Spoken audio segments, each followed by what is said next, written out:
الحمد لله رب العالمين والصلاة والسلام على خاتم النبيين اما بعد فاعوذ بالله من الشيطان الرجيم بسم الله الرحمن الرحيم الصلاة والسلام عليك يا رسول الله وعلى آلك واصحابك يا حبيب الله الصلاة والسلام عليك يا نبي الله وعلى آلك واصحابك يا نور الله۔ درود پاک پڑھنے کے بے شمار فضائل و برکات ہیں، بہت سارے واقعات، بہت ساری حدیثیں فضائل درود میں ملتی ہیں، مگر بعض اوقات ایسا ہوتا ہے کہ کچھ لوگ یہ سمجھتے ہیں کہ درود پاک بڑی اچھی چیز ہے، پڑھ لیں تو بڑا کمال ہے، لیکن نہ پڑھیں تو کوئی پرابلم نہیں ہے۔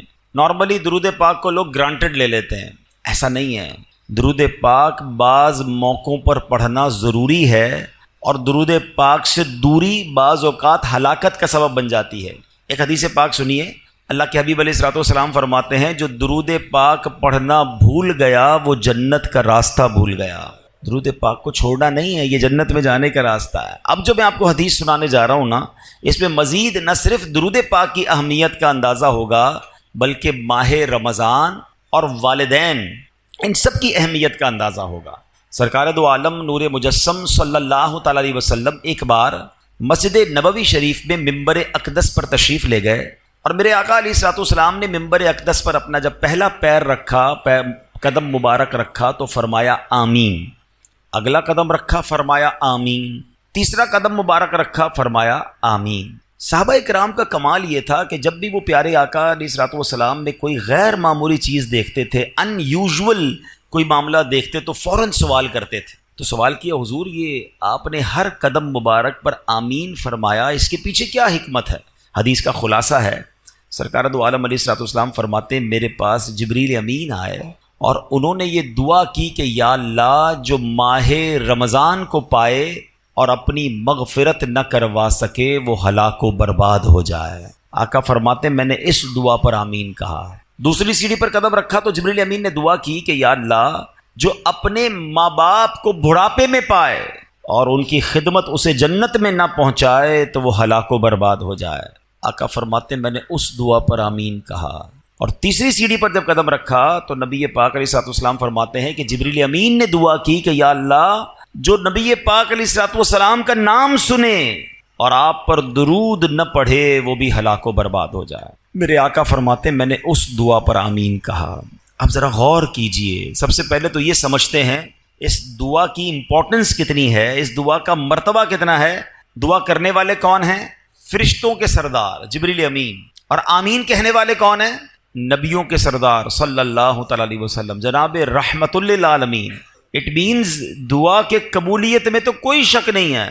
اب یہ تینوں کام بڑے اہم ہو گئے نا، رمضان ملے اور مغفرت نہ ہو وہ مارا جائے گا، وہ برباد ہو جائے گا۔ لیکن آپ سوچیں کہ رمضان میں میری اور آپ کی مغفرت کا انتظام کیسا کیا رب نے۔ آئے ہائے، قربان جائیں اللہ کی رحمت پر۔ عشرہ رحمت کی آخری گھڑیاں چل رہی ہیں، سبحان اللہ۔ یعنی آپ اگر رمضان کو تھورولی دیکھیں نا تو یہ پورا پیکج ہے کہ کسی طریقے سے میرے بندے بخشے جائیں۔ رمضان ہے کیا؟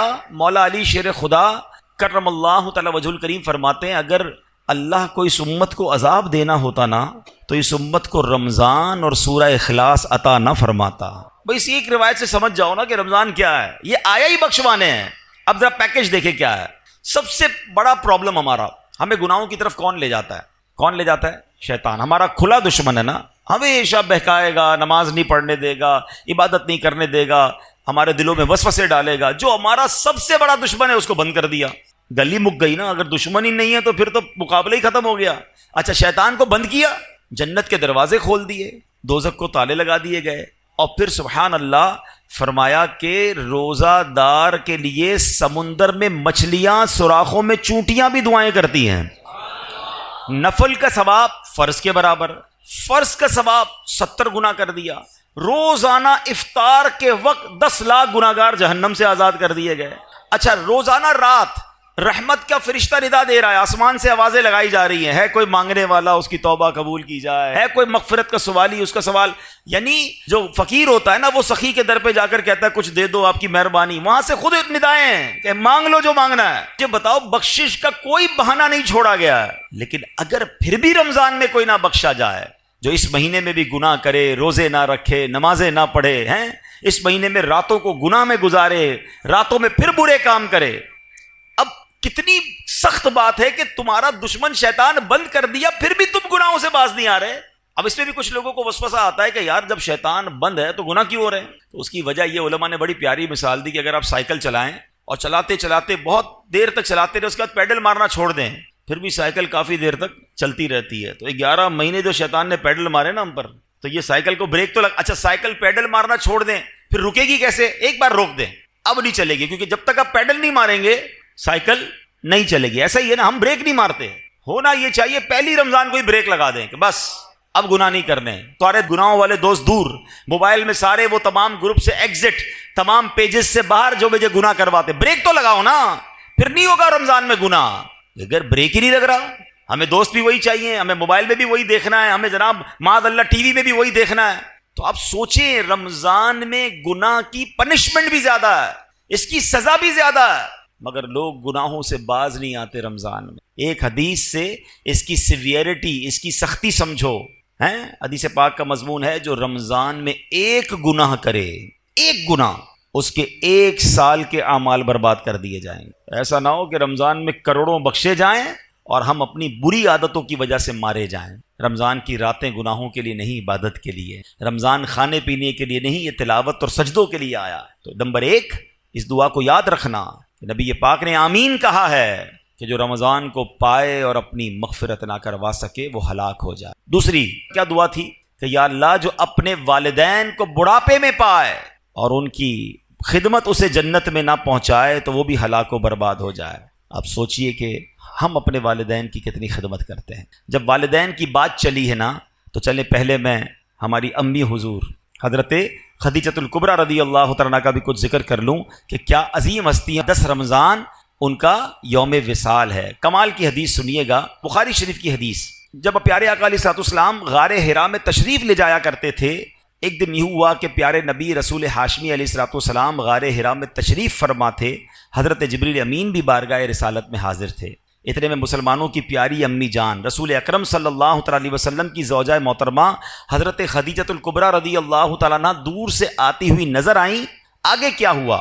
بخاری شریف کی حدیث سے پاک سنیے کہ صحابی رسول حضرت ابو ہریرہ رضی اللہ تعالیٰ عنہ فرماتے ہیں حضرت جبریل امین نے خدیجۃ الکبریٰ رضی اللہ تعالیٰ عنہ کو دیکھا تو عرض کیا یا رسول اللہ صلی اللہ تعالیٰ علیہ وسلم، یہ خدیجہ آ رہی ہیں، ان کے پاس برتن ہے جس میں کھانا ہے، جب وہ آپ کے پاس پہنچ جائیں تو انہیں اللہ پاک کا بھی سلام دیجئے، میرا بھی سلام کہیے، اور انہیں یہ خوشخبری سنا دیجئے کہ جنت میں ان کے لیے اندر سے خالی یعنی خولدار موتیوں سے بنا ہوا گھر ہے جس میں نہ کوئی شور ہے نہ کوئی تکلیف ہے. اللہ کا سلام، جبریل امین کا سلام اور جنت میں گھر کی بشارت. جب حضرت خدیجہ نبی پاک کے پاس پہنچی تو پیارے آقا علیہ الصلوۃ والسلام نے فرمایا اللہ پاک اور حضرت جبریل نے تمہیں سلام کہا ہے.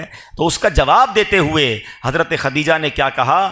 ان اللہ هو السلام وعلی جبریل السلام وعلیک السلام ورحمۃ اللہ وبرکاتہ، یعنی اللہ پاک سلام ہے اور حضرت جبرائیل اور آپ علیہ الصلوۃ والسلام پر سلامتی، اللہ پاک کی رحمتیں اور برکتیں ہوں. یہ مرتبہ ہے ہماری امی حضور حضرت خدیجۃ الکبریٰ رضی اللہ تعالی عنہا کا. مادر اولین اہل ایمان کی ہے یہ اس کی بزرگی و پاکیزگی، برگزیدہ ہے رب محمد کی بھی، عرش سے جس پہ تسلیم نازل ہوئی، اس سرائے سلامت پہ لاکھوں سلام. اس کا جبریل ملحوظ رکھے ادب، جنتی گوہریں گھر اسے بخش رب، کوئی تکلیف اس میں نہ شور و شغب، منزل من قصب لا نصب لا صخب، ایسے کو شک کی زینت پہ لاکھوں سلام. سبحان اللہ. حضرت خدیجہ کا مرتبہ، آپ کا کچھ تعارف بھی سن لیتے ہیں. سبحان اللہ. آپ رضی اللہ تعالیٰ عنہ کی کیا شان ہے. آپ کی کنیت ام قاسم ہے، آپ کا سب سے مشہور لقب الکبریٰ ہے. آپ بہت پاک باز، بہت باہمت، بلند حوصلہ، باعزت، اعلیٰ نسب رکھنے والی اور نہایت عقل مند خاتون تھیں.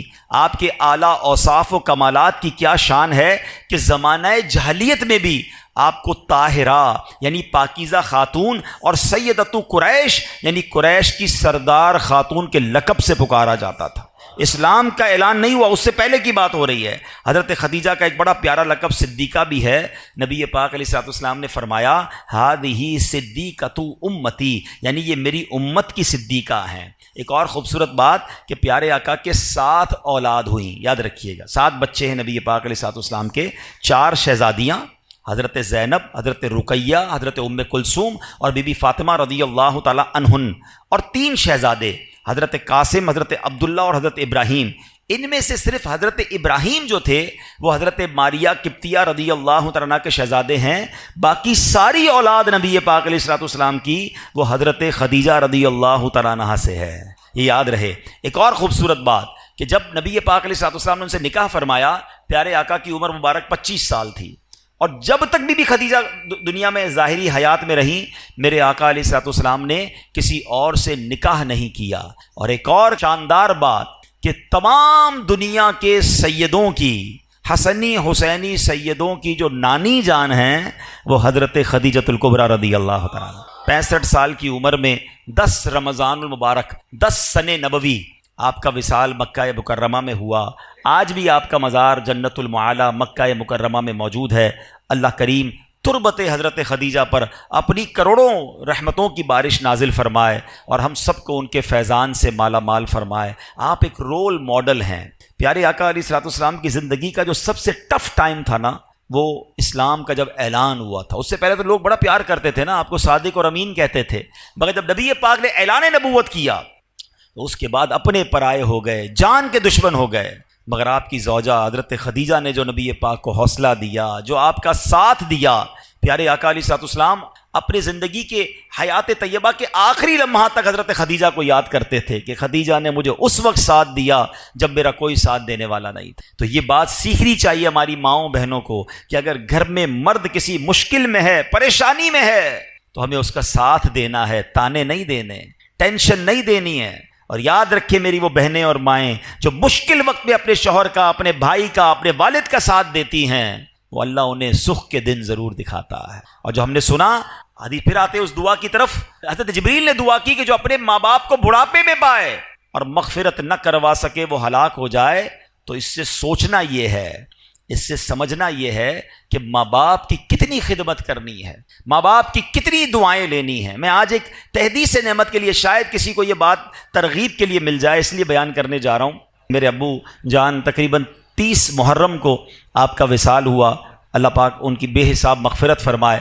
ہمیں یہ ضرور اطمینان ہے کہ محرم کے اسی مہینے میں عاشورے میں انہوں نے عمرہ بھی کیا تھا، اور حدیث پاک ہے کہ ایک عمرہ دوسرے عمرے تک گناہوں کا کفارہ ہے۔ والد صاحب نماز کے لیے گھر سے نکلے تھے اور راستے میں چوٹ لگی، اور اسی چوٹ سے وہ پھر دنیا سے چلے گئے، واپس نہ آ سکے۔ تو جو راہ خدا میں نکلتا ہے، اللہ پاک اس کو، اس سے اچھی کیا موت ہوگی کہ نماز کی حالت میں وہ تشریف لے گئے۔ لیکن میں نے یہ سوچا کہ ماں باپ تو چلے گئے، اگر ماں باپ حیات ہوتے تو ہم ان کے ساتھ کوئی افطار تو کرتے نا، ان کی کوئی افطار کی دعوت تو کرتے۔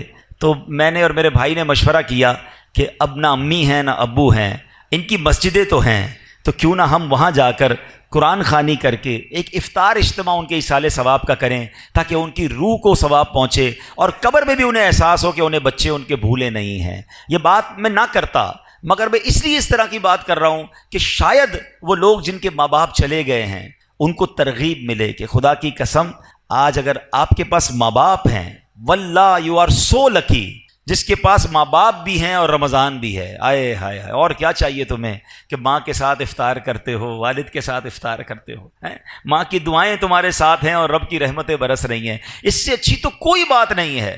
تو پلیز ماں باپ ہیں تو قدر کیجئے، دعائیں لیجئے، ان سے ان کو راضی کرنا، یہ تمہارے لیے جنت کا سامان ہے۔